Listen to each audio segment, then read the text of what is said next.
Welcome everybody to another episode of Shift Happens. Today we have the wonderful Zara from Zenergy. So let's get into it. Welcome Zara to Shift Happens. It's such a pleasure to have you here. So please let's start with your wonderful place that you have called Zenergy. How did you even start? And it's a wellbeing centre. Yeah. How did that come about? Well, I started it by accident. Okay. There we go. Sometimes these best things happen by accident. I say by accident. So we launched it 3 years ago. So it is a yoga and wellness studio, but we have, do you know what I actually call it? A community that offers wellness yoga and so much more. So we're in the centre of Bromsgrove and we have Tai Chi and Pilates and meditation, mindfulness and lots of healing therapies and events. And it was a couple of years, year or so out of COVID, and my life had changed quite a lot in that time. And I was on my wellness journey, having come from quite a corporate background. And I decided that I wanted to start this business, initially online, but there was something telling me that year that I'd had enough of online because I'd been online so much through COVID as well. Though it had served me massively, I felt quite disconnected and I wanted create this sense of community and a community. And that's what led me to opening the yoga studio. Now, at the beginning of the year, I create one word intention at the beginning of every year. And that year, I put two words together. It was happy growth. It was actually happy, joyous growth. And because I knew I wanted to create big changes in my life, we'd recently moved house, but I didn't want to just do by reading books and doing more personal development. I had been a personal development junkie for many, many years. So this was about real kind of exponential growth and change. And so at the beginning of that year, I trademarked the name Zenergy Wellness. No, I trademarked the name Zenergy. And we added wellness to it when we opened the studio. So we trademarked the name Zenergy. So it was at that point I was like, right, we started to manifest this vision for the future. I built a website, but it still felt disconnected. And then in June that year, my husband is a physiotherapist and he was renting a space off the studio that we now run. And she decided to close the business within 2 weeks' time, which meant he didn't have a livelihood either within there. Oh, wow. And he came home and I knew what was going to happen. I was there that day and she had a meeting with us and because many things that had happened in those past couple of years for her. And he's like, should we take on this business? And I was like, I knew you were going to say that. And it just felt right. Everybody was going, what are you doing? Is this really for you? I was doing my yoga teacher training at the time. So all of these things were aligning from that year of going, okay, I've took this time out this year to grow and explore. I'm doing my yoga teacher training for fun. I've been doing all these wellness practices all these times. And within 6 weeks, we opened the yoga studio and there we go, over 3 years later now. It's a thriving studio. I love it. I feel like I've got the best job in the world. It's amazing. And so that's how it started really, but it just felt right. I felt like all the things that I'd been doing led me to that point without me quite knowing. Yes. And would you say, We'll go to that in a second about intention and manifestation, because I know that's a passion of yours. But I've actually been to your place and it's so lovely. It's got lovely energy and I can really feel the passion off you. And you have got a community going there, haven't you? Yeah. And don't you feel also that it's much needed at the moment, more so than ever? Mm-hmm. And I am noticing the more and more I speak to people, these communities are popping up everywhere, and so why do you think it is important at this time to have this community that you've created? Well, I think community is always important. And, if my mission is to help people feel happier, feel healthier, to elevate our energy, to live joyful lives, because what is life if it's not for that? And life can be pretty hard. So we've got to then work on that sometimes all the more to be present and see the joy in things. and be grateful for it and find the gratitude on a day-to-day basis. And I suppose if we come back, community is always important, because we can do yoga and we can do all these wellness practices, but what helps us feel more connected to ourselves, to other people, it's a sense of community. And I asked this question on my Monday class, my 7 a.m. classes. Had people heard of the blue zones across the world? And blue zones, if listeners haven't heard of it, these are places in the world which have the longest lifespans. So people, longevity. People are living into their hundreds, and there might be this place in Japan, in Greece. So we've got this lovely Mediterranean diet, maybe in Greece. You've got people healthy, working on the land, but it comes to one thing, the research shows, and it's community. Wow, I've not heard together. Of the Blue Zone. Yeah, check it. I think there might be a show on Netflix or something as well. But yeah, check out Blue Zones.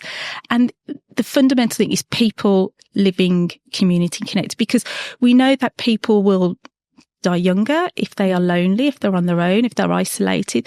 So having this sense of community, being part of something, helps you just feel connected. It's the first thing to help you improve your health and happiness, doing things together. So we know we are more likely to achieve a goal and be more accountable when you are doing it with others. Absolutely. And I really resonate that, because through various things that I've been through over the last 3 years, you could take away everything from me, the house, the car, all the things, I guess, material things. And if I'm just left with my friends who I know don't judge me, who support me, if I'm just left with them, to me, that doesn't matter about everything else, because I've got an abundance of pure friendship. So I really resonate that. And I think that's beautiful, that is. And especially you mentioned about the research about community, and it's really important right now. And I think it is really important, because that's what wealth is. And something I talk about is our health, wealth and happiness goals. That's how we work on creating intentions and goals. So I have like a specific format to help keep it simple, because my crazy mind, it can go in all directions. But I think we're living in a more disconnected world right now because of tech, which is amazing, and we're used in the right way is brilliant. So I think about the likes of WhatsApp videos, being able to make video calls to my mum. All my family live in Ireland, live in Dublin, so my mum can call her sister every day, video call her, and be more connected to her than ever. But we know there is more anxiety and depression in younger people, specifically because they're on more tech, and they are more disconnected because they're not being around people and peers. So it's this coming together, especially post-COVID. And I think especially now when people are working alone at home, sometimes hybrid working, sometimes working solo on their own, even though it can give more flexibility in life, you're on your own. You're not going into the office, talking to people, having that banter, having that chat. And it's really, really important, to the point where I see it. I laugh at them in the morning. We're really, really busy in our daytime classes. For example, class starts at 9:30. They'll be walking at 5 to 9 because they all want to have a chat. And I'm like, and the buzz, and every day it's like just the buzz, and it's amazing. And sometimes I'm like, come on, quiet down. And I'm like, well, this is kind of what I manifested, this buzz of people coming together, being connected, looking after each other. And people go, look at the community that you've created. I'm like, well, this is a collective. It can't happen with one person. It's, we always say you attract the right people into your lives. So from our teachers, our healers, our members, our clients, they find each other and they support each other. So if somebody new walks in, I might be looking after them. But if I'm somewhere else, one of my members will look after that new person, and that's the wonderful thing about community. Yeah. And for people that are listening at home who want to be part of a community, and I'd like your kind of viewpoint on this. I was talking to somebody the other day about being introverted and extroverted. Now, me personally, I actually thrive being around people. It energizes me. But my best friend, she's an introvert, and how she recharges is actually retreating and going on, within a within herself. And so for people that are listening that are introverted, that want to be part of a community, like how would you kind of, if they're listening, would you give those words of wisdom? Well, I get that. So I would say I'm an introvert, extrovert. Okay. Whatever the specific ones are. So I get my energy from other people, but I have to recharge. So I'm, if anybody's into human design, I'm a generator. Me too. Yeah, I thought you might be. So I know I have lots of energy, lots and lots of energy. And I know when I'm not living by my design, when my battery is low. But I know on a Sunday in particular, I have to step away and just take some time out, go in nature to recharge my battery. So I think coming into somewhere, let's say, for example, our studios, Zenergy Wellness, it can be quite scary coming into somewhere for the first time on your own. A lot of our clients are women. We have lots of men as well, but they might be in their 40s, 50s. We have teenagers as well, 70s. I think our oldest client is 84. She's amazing, but it can be a bit nerve-wracking. So we try and create this space where you feel comfortable coming in, and hopefully, like our socials and things, make people realise that you are like everybody else. Yes. You are that.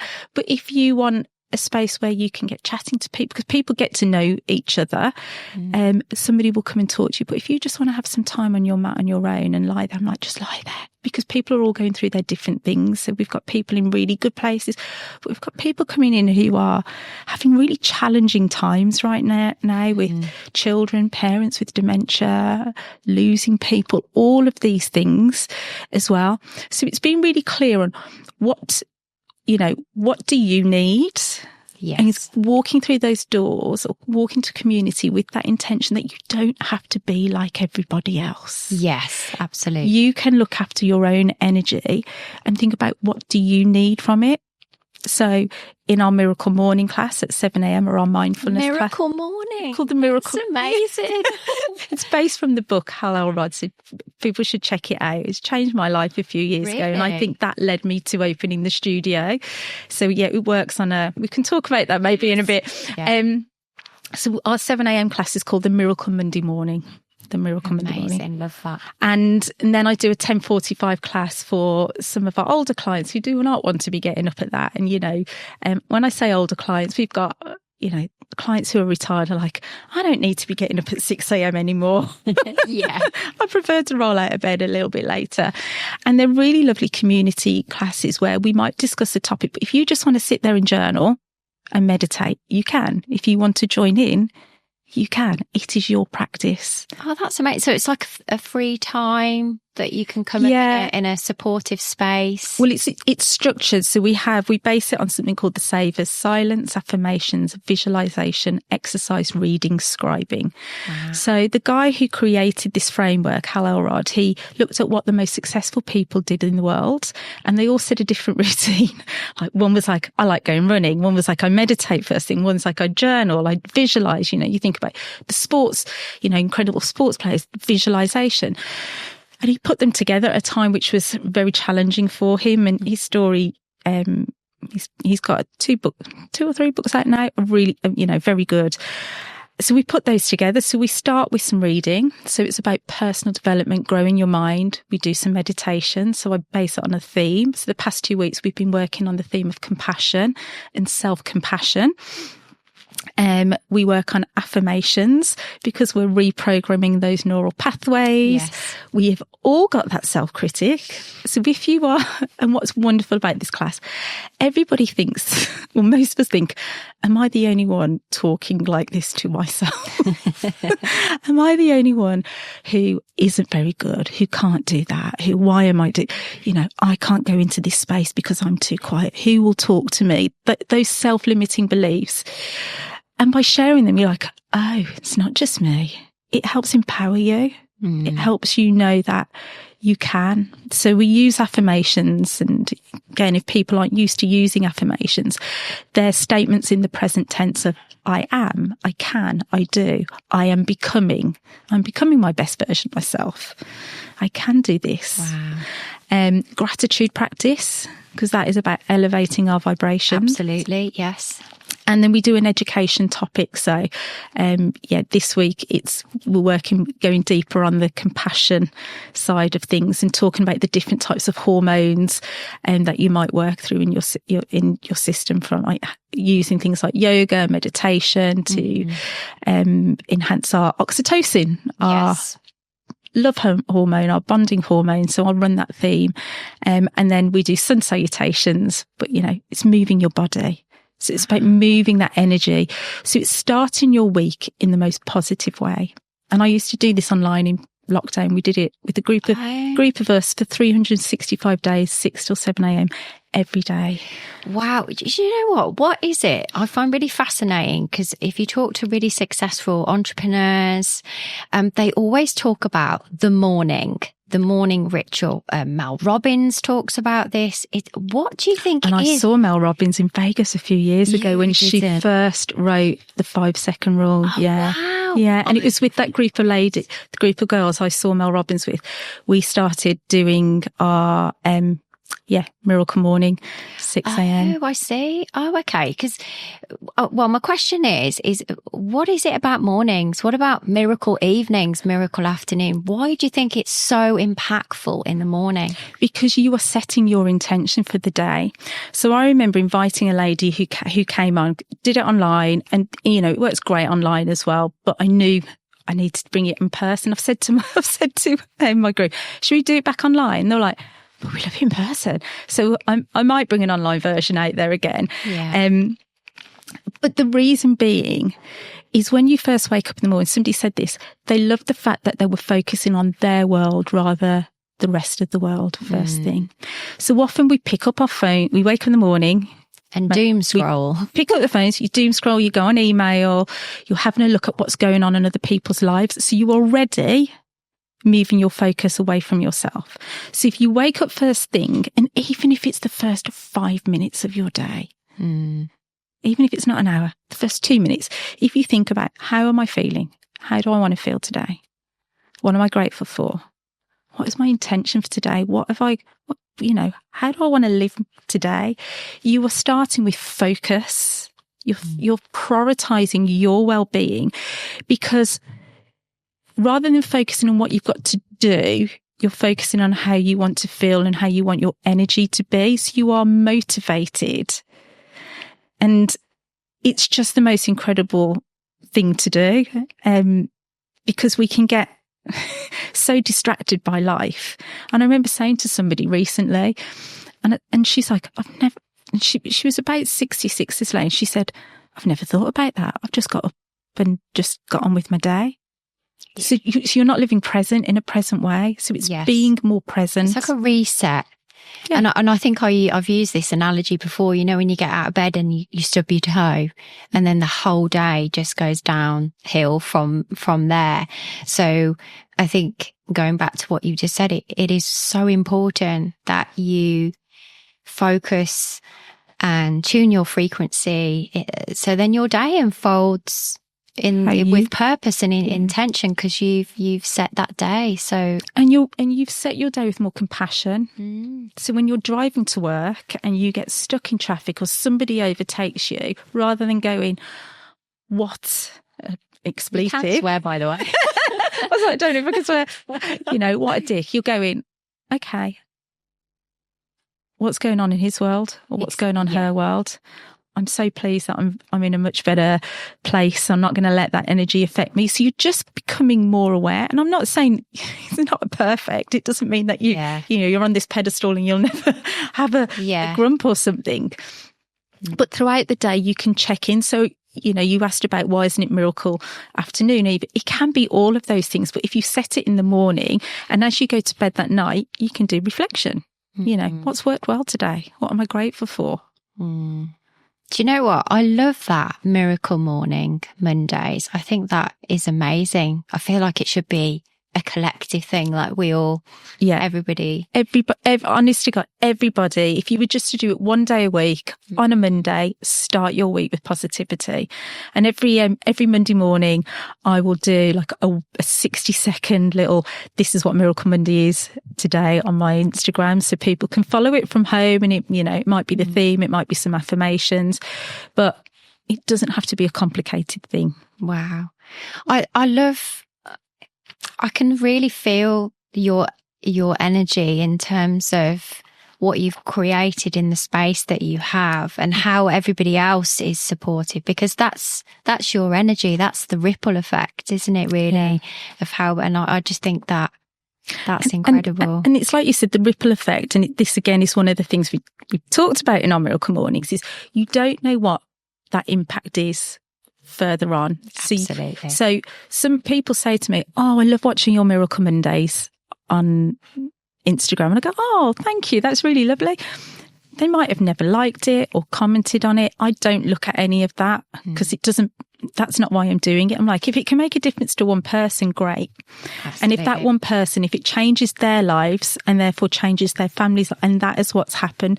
Some of those groups they could be quite small groups, which makes them more personal and lovely, but they've probably had some of the biggest impacts. It's the reason people might have booked me to do some like corporate events for them, or speak for them, or it's changed their lives in many ways. I've had different situations, and I'm like, oh my God, like the changing of the negative to the positive, that is the big thing.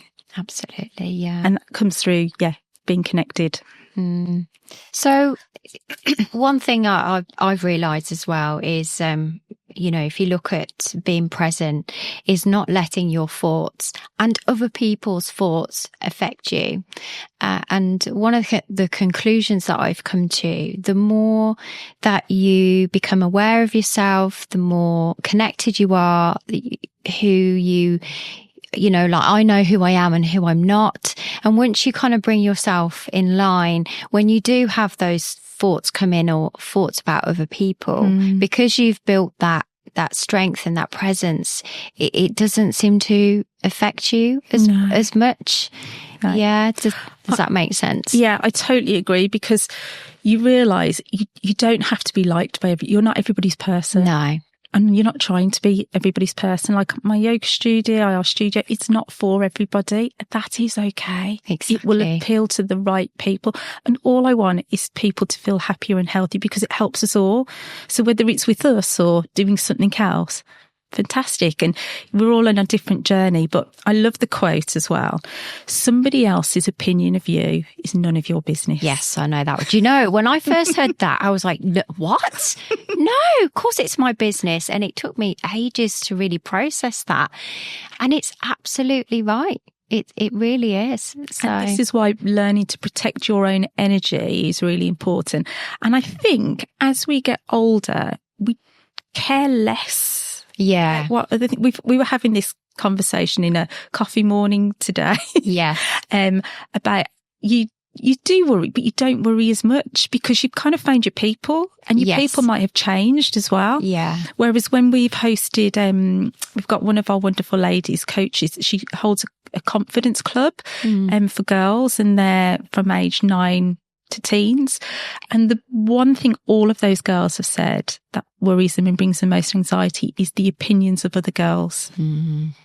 Yeah, it's a massive one, that is, isn't it? So if we can work on that in our early years, it will help us in our later life as well. Yeah, definitely. And it's a lot to do with self-worth. Yeah. And not knowing your identity and who you are, your place, how you fit in. It's kind of like a combination of all those different things, really. And like you said, if that's really taught more in schools, and talking about schools and sort of education, they are now bringing in, I know this is slightly different, educating from 5, I believe, about finances. Oh yeah, I don't watch the news in actual fact, but I saw something yesterday from, what's his name? I'm reading his book at the minute. What's your dream, Simon Squibb? Simon Squibb. Yes.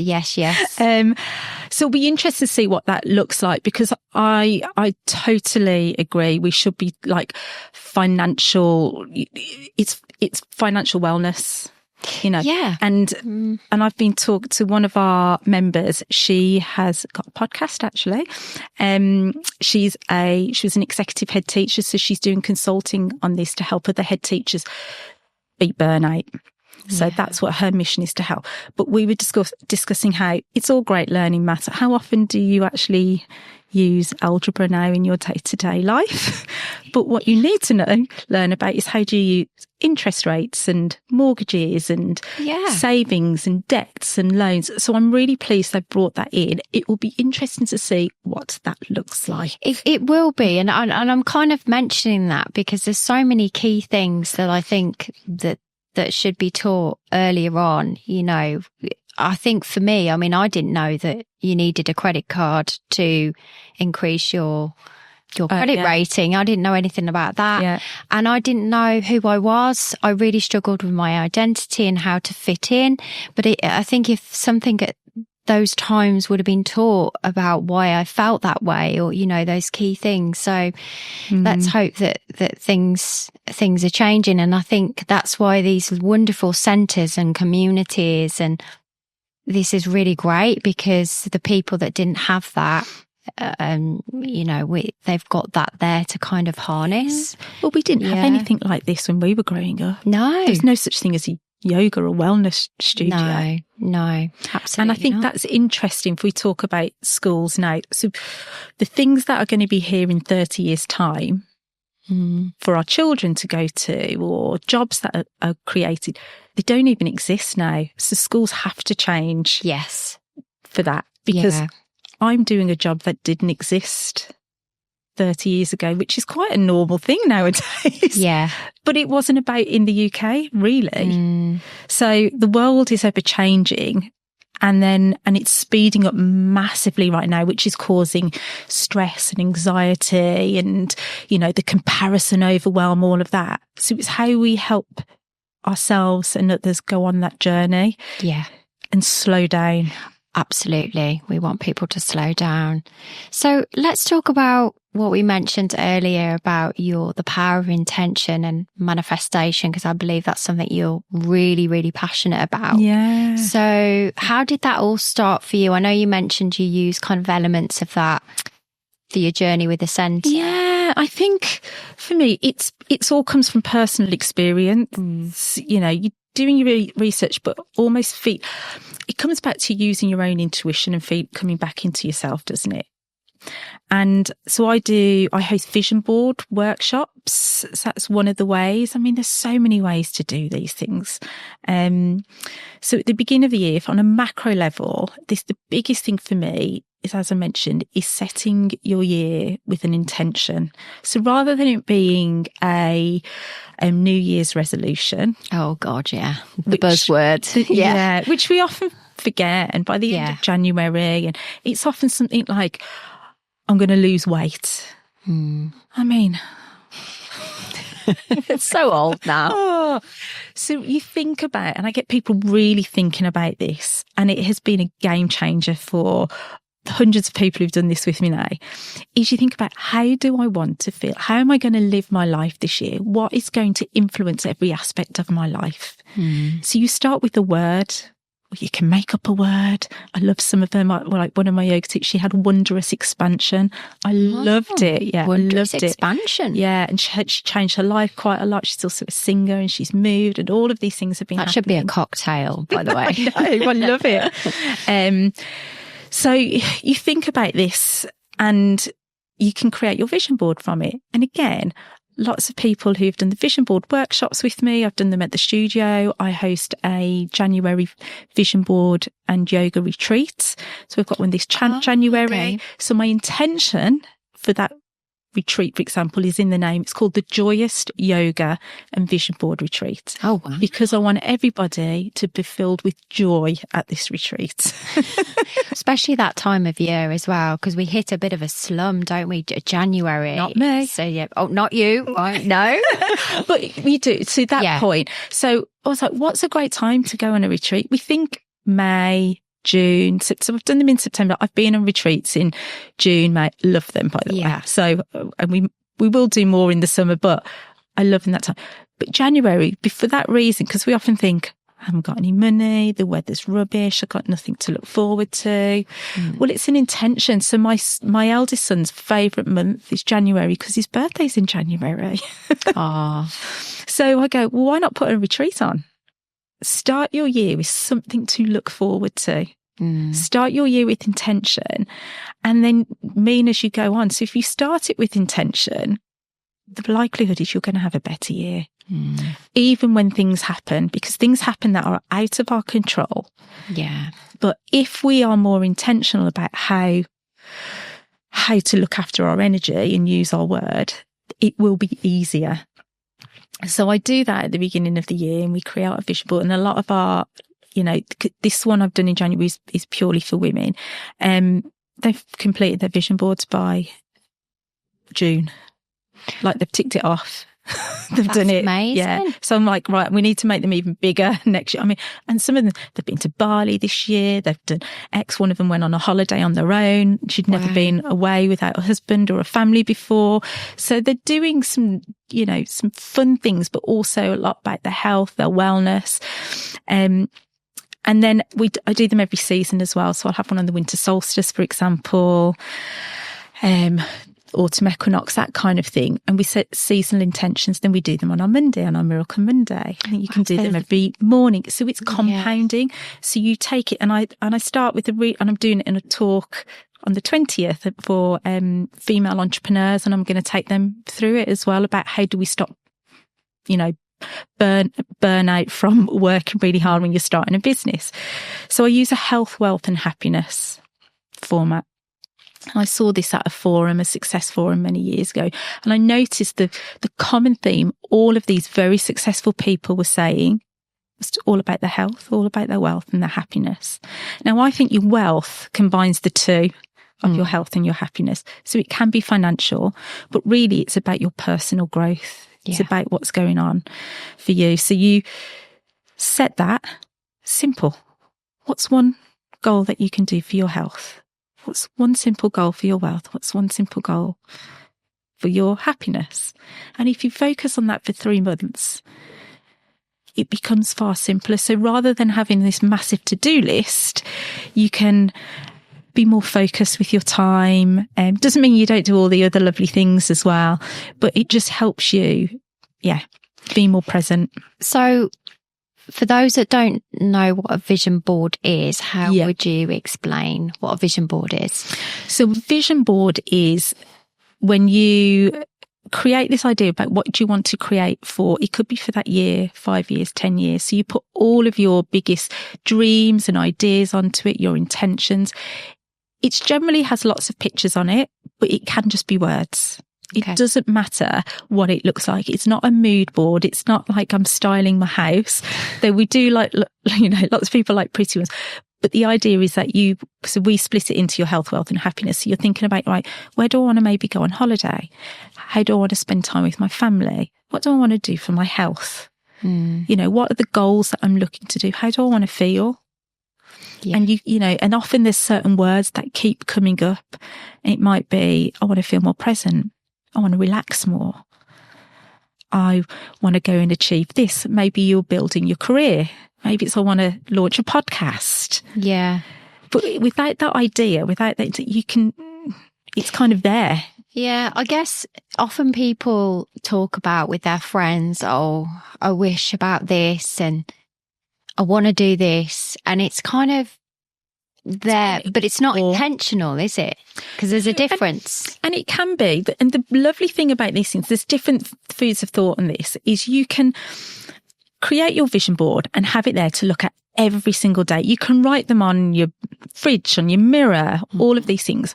Or you can do it and put it away in the cupboard. and not look at it again till the other year, because you've already set those intentions. Now, I'll give you an example. One I did nearly 2 years ago. One of our ladies who comes, she's visually impaired. She's actually blind, because I go, what do you prefer? And she'll go, I'm blind, I can't see. So she's like, visually impaired actually makes it sound like I can see something I can't see. Right. And the beginning of her session, I gave her a journal and a pen, and she said, I thought you were mad giving me that because I can't see it. And I was like, well, why don't you just try writing some stuff down? Doesn't matter if you can't see it or not. And she said that changed everything for her that year for many reasons. One, she felt included, whereas before she might be at workshops and going, oh, well, you can't see, so you can't write things down. It reminded her that she could actually write things down. She hadn't wrote anything for 10 years since she'd lost her sight. Wow. Yeah. So the power of the pen, because again, the statistics showing if you write things down, they are I think something like 90% more likely to be achieved. Yes, I agree with that. And what was the other thing that she said? But it just made her think, oh my God, I can do this. Now, she has wrote things down in that journey. She does the season intention setting with me all the time. And we did her vision board. We laid it out in a way that her glasses can actually read it as well. So this, technology is amazing like this. Okay. It didn't really matter because it was set. So we put it down. She'd set those intentions very, very clear. One of the things is she wanted to run her first half marathon, and she did it. Wow, that's incredible. I know. She then inspired other people to go and do other goals. Because they're like, if she can do it, why can't I do it? But in a positive way, not in a comparison way. And she loved she could inspire other people. But the one time she wrote these intentions down one season, she didn't look at them again for the rest of the season. She didn't go back to them. Sometimes I voice note them her. And I said, do you want me to go back and look at, it was say autumn, we'd done them in December. And I said, do you want me to go back and check what they were and read them out? So she's like, yeah, I haven't looked at them. So, read them out. She went, oh my God, I forgot I'd wrote those, but I've achieved every single one of them. Wow, that's incredible. Because she'd set it. Yeah. And sometimes, it's okay if you don't, and life isn't perfect, but you ask yourself why. What's stopping me? What's blocking me? What do I need to work on to help you for the next thing? Because it's again about being compassionate with yourself. Absolutely. And it goes to show how, and I always repeat myself when I say this, we are so powerful. We are so powerful. And isn't it interesting? Because when we focus on the things that we don't want and they show up and we're very quick to notice them straight away. But then when we want something to show up that we really, really want, we miss it and we don't see it. Yeah. Why do you think that is? I think you've just got to, again, it comes back to energy, doesn't it? So if you're in a more grateful place and more present, you're going to notice the smaller things. And I think gratitude is actually about the smaller things, not the bigger things in life. And it's practicing that. So for me, gratitude is probably the most powerful practice. It might be different things to different people. So what's the saying? Your energy goes, I can't remember it, like the focus goes where your energy flows. Yeah, something like that. Something like that. It's not quite right. Attention. It goes where energy flows. Yeah. So if you are focusing on the net, you're going to see it more. So it's that whole thing of like activating your RAS when you are, somebody mentioned that you want a yellow car, you see yellow cars everywhere. Yes, that's it. Yeah. But if you're in a place where two people go on holiday, exactly the same holiday, one has the worst time, one has the best time. It's all about perception, isn't it? Absolutely. Yeah, it is. That's another massive thing. I could do a whole podcast on perception. It's, because it's like you saying, people say, the world is in chaos at the moment. It's so bad. It's falling apart. Well, actually, is it? Well, in my world, it is because I don't watch the news. Yeah. Well, I'm in my own little bubble. If you watch the news or not, it's all about perception, isn't it, really? Yeah. But we weren't built, we weren't created. So if you think it's only in the last few years that humans have been able to know everything going on in the world. So the human brain is designed to be able to cope with what's going on in their local community so we can actually help each other. What we can't do is necessarily help what's going on the other side of the world. Yeah. And it's creating massive anxiety, because there's things that we can't influence, we can't change, but we know about. And that's really hard for us to deal with. Especially if you're an empath. Especially if you're an empath. Yeah. So when I say, yes, I live my own bubble, I try and protect my energy as much as possible because I am an empath and I want to be able to give my energy to those people who are closest to me in my community. It doesn't mean that I don't know what's going on else. That's a really lovely way of, But I have to, it's looking at how can you truly make a difference and help yourself and help other people. Because another thing we say is you can't drink out of an empty cup, and it has to start with you. Yes. To be able to give compassion, you have to practice compassion. Yeah. And that's what meditation is all about. It's an act of self-compassion. It's an act of kindness. I can say it therefore helps you to be more compassionate and kinder to others, because it gives you this space, this solitude to reflect and hopefully be a better person. My kids might not agree if I'm screaming at them or something, but I try to keep my cool a lot more. I'm more aware. Yeah. Somebody asked me a question, one of the guests actually, and said if you were to pick, I think it was a superpower or a wish for humanity, what would it be? And I actually chose compassion.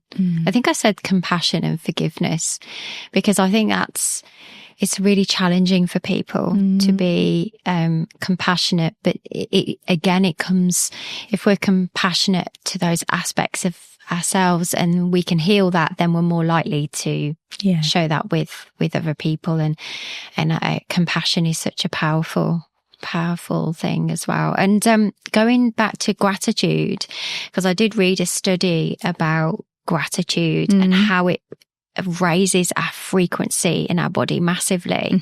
And one of our guests that we had on recently shared with us a study about being in your authentic energy, how that also raises your frequency. And there's quite a big study on it actually. Oh, it's really, to read that. I'll have to send you, because I know you like input. Yeah, I do. That's one of my strength. Have you ever heard of Strength Finders? It's a great book. No, you're like as an encyclopedia book. And I remember when I met you, you spoke about so many different books. I love reading. So what are you reading now? At the minute, I'm reading, I'm nearly finished, What's Your Dream by Simon Squibb. Yes, I have got that book, but I haven't started reading it yet. Yeah, so I'm reading that. And I'm also reading Kirsty Gallagher's Your Cosmic Purpose. Wow, you've got 2 books on the go. Well, I've got 3 on the go. How do you manage that? So one is an audio book I'm actually listening to, because I am also trying to listen to more fiction again, rather than just personal self-help. But I just do a bit every day. It's compound. So it could just be even a couple of pages. So if you wake up in the morning, you read a couple of pages, even 5 pages. When you go to bed, I will always go to bed and read something, even if I'm really tired. It just manages to be a paragraph, because I've done it. Do you know what I mean? Sometimes I'm like, it signifies to me I'm going to bed, I'm going to sleep. Like I always say, what's your rituals of a night time to help you go to sleep? It could be spritzing your pillow with essential oils, which I think is really lovely. And when I do your pulse points, pick up my book. So I think if you do a little bit every day, your miracle morning. So wow, what's your ritual then? What's your morning ritual, and little tips for people that you do? And I think it is, so for me, no matter what, it's thinking about what I'm grateful for or writing it down. Meditation. So I think pick what works for you. You don't have to do all of the things. So I always think, pick what works for you to start with. And if meditation, even 5 minutes, meditation for me, I started doing that because I have a busy mind and I couldn't sleep, and I started at 11:38 one night through Insight Timer for 2 minutes, just to help me relax my mind, to help me focus. So for me, journaling is a really big thing. I find journaling is a really powerful thing for me personally. So writing those gratitudes, those affirmations, even just brain dumping my thoughts, reading. And then I might not do it first thing in the morning, or I try to twice a week. I go for a run, or I do yoga or some kind of exercise as well. Yeah, I've seen you do your videos where you'll you're just about to go on a jog or something like that. So and I stop up. I love going out into nature, so I might stop up by the canal, take a little moment there. So it doesn't all have to be like hard. I'm like, just be present, listen to nature. But yeah, if you can even get in the shower in the morning, go think, what am I grateful for today? What's my affirmation for today? And repeat that affirmation over and over and over again. I can do this. I am enough. It's simple as I am enough. I have enough. I'm good enough. Yeah. It's that I am, isn't it? I am. I am safe. I am supported. I can do this. Yeah. I'm happy. I'm healthy. And it's just reminding yourself of all of these things and saying it with kindness. Yeah, absolutely. We're going to have to clone you. And everybody should have. But we're all working on this. Yeah. Because I've still got that critic. There's no right or wrong. It's finding what works for you. So yeah, exactly. Can you believe it? Like we've done nearly an hour. Oh my God. Yeah. Zara, what's next for you?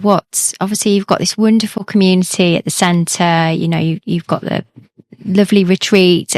What's your vision for next year? So it's interesting you ask this. So every year I like to build another part of the business or grow, but I believe in doing things step by step. And when I had my career design done recently, it actually says that in my career design. Oh, wow. I was like, I tell people that all the time.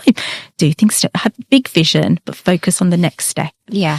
So in year one, it was building our community and building our classes and getting those right in our events. I was asked to do retreats. I went, not ready yet, because I can't take my eye off the ball. I have to make sure my foundations are set and I'm looking after everybody before I try and add on something else, because it's a big commitment. It's a lot of work. Then we did retreats. Brilliant. What did we do this year? I can't remember. We've done something else this year. I've even forgotten what it is. That's okay. We've grown something else. So next year we are working more on going into corporate wellness, and it's just happened again fluidly. So I was like, do I want to do this? Do I not? For me, I'm a responder. So I respond to the energy, and I've just had people coming up asking us to maybe partner with them to do corporate events. We're looking to do some stuff with the local community, potentially. I don't know if I should say or not. I don't know, like work and pensions and stuff, about helping people there. So for me, it's about understanding what does somebody need and then supporting them with it, and creating it in the right environment. So I feel like that is the next potential step. Yeah, and it's so doing it intuitively, not or you organically and intuitively. Yeah. Some exciting things we've been working on proposals for. Yeah, that's really exciting, because obviously I've worked in the corporate industry and it's so needed. Yeah, it's so needed. Absolutely. So that's really, really exciting. And we've got a wonderful team that we are continuing to grow with so many gifts to share. So it's not just about me. I say I'm like the signpost to understand what people need and then help direct them and support them, and help our wonderful communities of teachers and healers share their gifts as well. So no, that's amazing. And just to finish off, what words of wisdom would you like to offer everybody that's listening? Well, I think the biggest thing for me is to say, start your day each day with intention. Give yourself at least 5 minutes, if not a lot longer. Yes. Set a morning routine to focus on your world rather than the rest of the world, and be more present to find more happiness, improve your health, and bring more joy into your life. Oh, that's lovely. Brilliant. Well, thank you so much for being here. It's been such a pleasure to share your energy. It's been really lovely. Thank you for inviting me. Yeah, thank you.